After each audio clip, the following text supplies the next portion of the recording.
The day my manager humiliated me in front of half the restaurant, I stood in the walk-in freezer pretending to organize sauce containers while silently crying so hard I could barely breathe. I remember staring at a stack of ranch cups with tears running down my face while hearing servers laugh outside the door, completely unaware that a grown man with authority over me had just ripped apart my confidence for absolutely no reason. At that moment, I felt powerless, embarrassed, and stupid for even caring so much.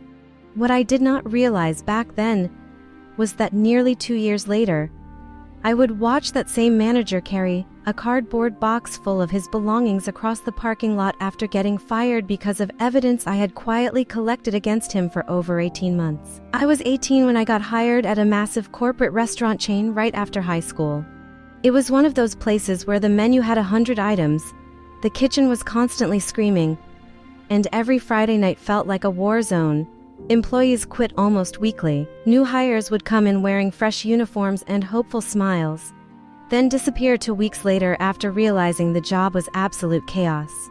Most of the staff were teenagers or people barely in their 20s, and management took advantage of that constantly because nobody really knew their rights or had enough confidence to fight back. At first, I actually loved the job.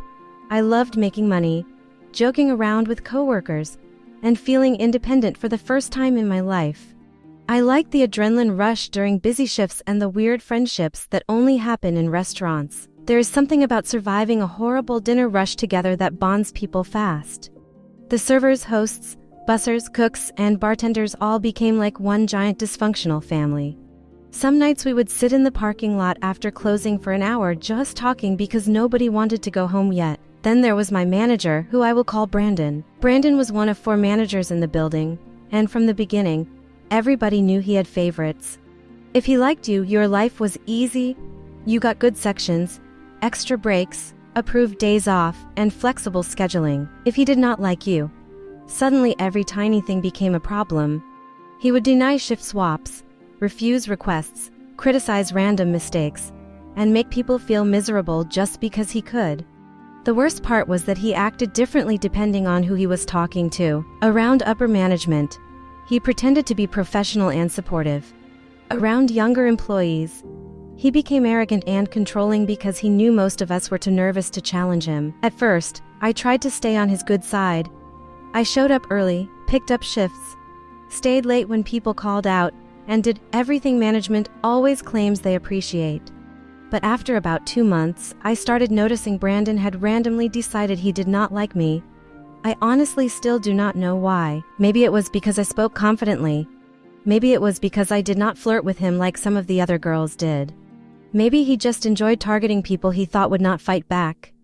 Whatever the reason was, things slowly became uncomfortable every time we worked together. The situation that changed everything happened during a busy afternoon shift. One of my coworkers texted me asking if I could pick up his serving shift for the weekend because he had a family event. I wanted the hours, so I immediately agreed. I went to Brandon to officially get it approved, which was required at our restaurant. While I was literally standing there discussing it with him, another coworker overheard us and suddenly jumped into the conversation saying he also wanted the shift. I remember feeling confused because I had already agreed to take it and was actively handling it through the proper process. Brandon looked at both of us for a second, then immediately told me no and gave the shift to the guy instead. Just like that. No explanation, no fairness, nothing. The male coworker even looked awkward afterward because he clearly realized what had happened was weird. I felt irritated, but I did not want to cause a scene in the middle of a shift, so I swallowed my frustration and went back to work. I told myself maybe there was some scheduling reason I did not know about. About an hour later, one of my coworkers pulled me aside near the drink station with this uncomfortable look on her face. She quietly told me Brandon had been gossiping about me in the kitchen and said he refused to give me the shift because he did not want to deal with my attitude that day. That hit me like a truck. First of all, Brandon was not even scheduled to manage the shift I was trying to pick up, so his opinion should not have mattered anyway. Second, I had never once been disrespectful to him. I was frustrated sometimes, sure, because restaurant jobs are stressful, but I was never rude. Hearing that a manager was talking about me behind my back like some high school bully made my stomach twist. I spent the next few hours trying not to cry while running food and pretending everything was normal. Every time Brandon walked past me, I could feel my chest tightening with anger and embarrassment. Finally, near the end of the shift, I decided I needed to say something before I exploded. I approached him calmly and asked if we could talk privately for a minute. What happened next stayed burned into my memory for years. The conversation was not really a conversation. It was him talking at me while I stood there trying not to break down. He immediately started criticizing my personality, saying I had a horrible attitude and acted like I did not even enjoy working there. Then he told me people thought I was difficult and unpleasant. He actually used the word bitch directly to my face while speaking as if he was giving me some valuable life lesson. I remember standing there frozen while he kept going. He told me the restaurant industry was tough and nobody there had my back. The way he said it felt almost threatening, like he wanted me to understand I was alone. I nodded silently because I could physically feel tears building in my eyes and I refused to cry in front of him. The second he stopped talking, I quietly excused myself and walked straight out the back door to the employee dock area. The moment the door closed behind me, I completely lost it. I cried harder than I had in years, not because I thought he was right, but because I felt humiliated. I was 18 years old, trying my best at my first real job, and a grown man in a management position had just verbally destroyed me over absolutely nothing. A couple co-workers came outside during smoke breaks and immediately realized something was wrong. They sat with me while I tried to calm down, and hearing them say Brandon treated everybody horribly honestly helped more than they probably realized. One of them even told me, "You know this is not normal, right? Managers are not supposed to talk to employees like that." The next day, I reported the situation to our general manager. To my surprise, he actually took it seriously. Brandon got written up after they spoke with him, and for a while, things cooled down a little. Looking back, I still do not know why I stopped there instead of going directly to HR. Maybe I was scared.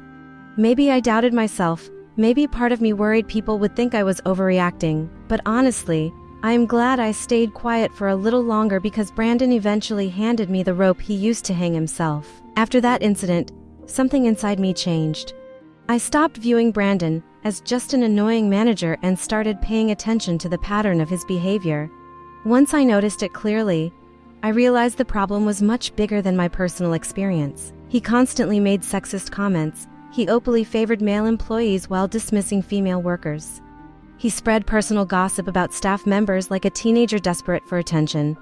He mocked employees behind their backs and shared private information that absolutely should have remained confidential. The craziest part was how comfortable he became doing it. Over the next year and a half, I started documenting everything, every inappropriate comment, every complaint from coworkers, every incident where Brandon crossed a line. I kept detailed notes in my phone with dates, names, and descriptions.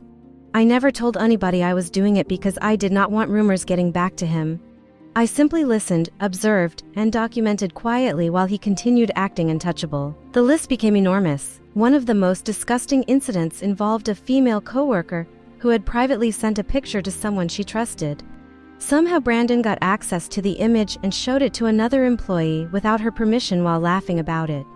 I remember feeling sick hearing about it because it was such a disgusting abuse of trust and professionalism. Then there were the sexist comments. One night, during a chaotic dinner rush, Brandon openly said men come first in the restaurant while discussing scheduling decisions. He laughed afterward like it was some harmless joke, but nobody else laughed. The silence that followed was incredibly uncomfortable. He also had this horrible habit of discussing deeply personal information about employees and managers with random staff members.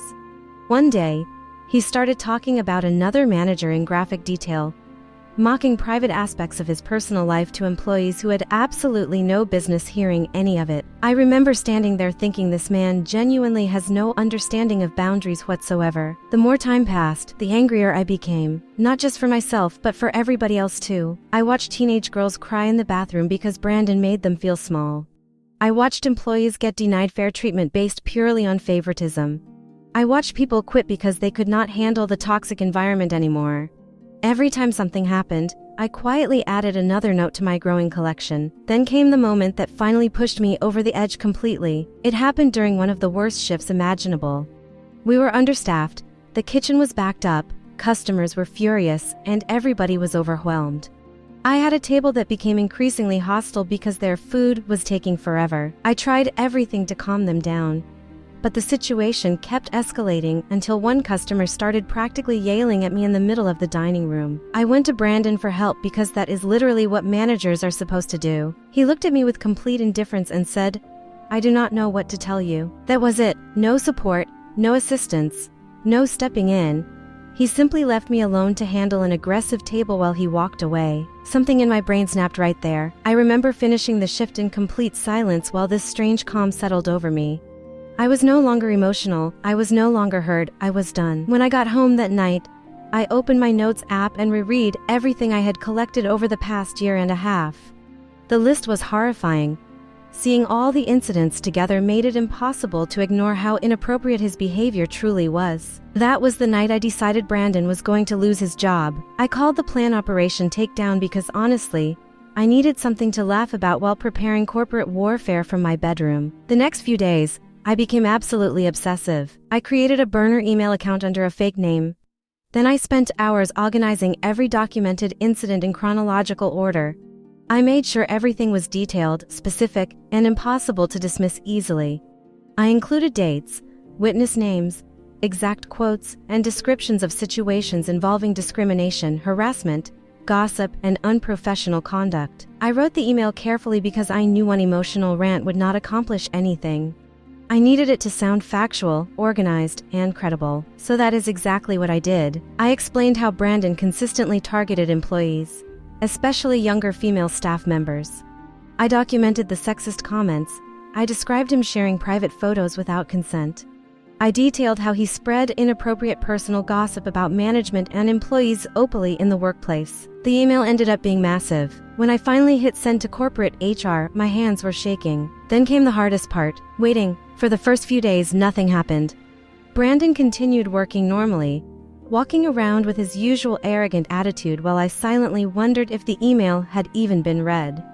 Then suddenly, things started getting weird. Upper management began appearing at the restaurant unexpectedly. Employees were quietly pulled into the office for conversations. Managers looked stressed all the time. Rumors spread fast because restaurants are basically giant gossip factories. People started whispering that HR was investigating complaints against Brandon, but nobody knew who reported him.